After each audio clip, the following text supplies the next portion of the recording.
बिस्मिल्लाहिर्रहमानिर्रहीम। तोशाखाना केस के अंदर जमानत के बाद खान साहब को किसी और मुकदमे में गिरफ्तार कर लिया जाएगा, ये खबर चल रही है। साथ ये कहा जा रहा है कि किसी अदालत ने इजाज़त दे दी है कि खान साहब को गिरफ्तार कर लिया जाए। ये भी खबर चल रही है कि खान साहब की किसी मुकदमे में गिरफ्तारी हो गई है। तो वाज़ेह करना चाहूँ, सुप्रीम कोर्ट में हम जा चुके हैं। सुप्रीम कोर्ट में हमने इस्तदा की है कि खान साहब को किसी मुकदमे में गिरफ्तार ना किया जाए।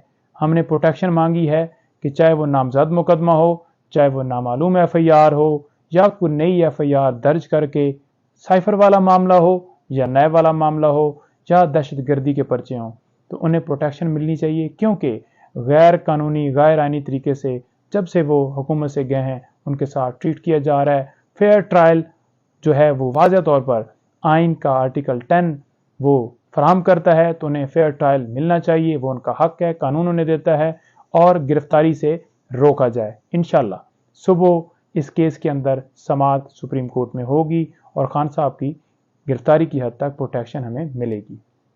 अब साथ ये बताता जाऊं कि इस्लामाबाद हाई कोर्ट में और सुप्रीम कोर्ट में तोशाखाना केस की समाअत एक इस्लामाबाद हाई कोर्ट में 12 बजे और दूसरा सुप्रीम कोर्ट के अंदर 2 बजे होगी।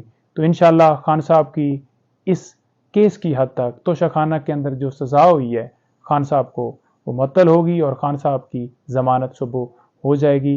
अल्लाह ताला खैर करेगा। बहुत शुक्रिया।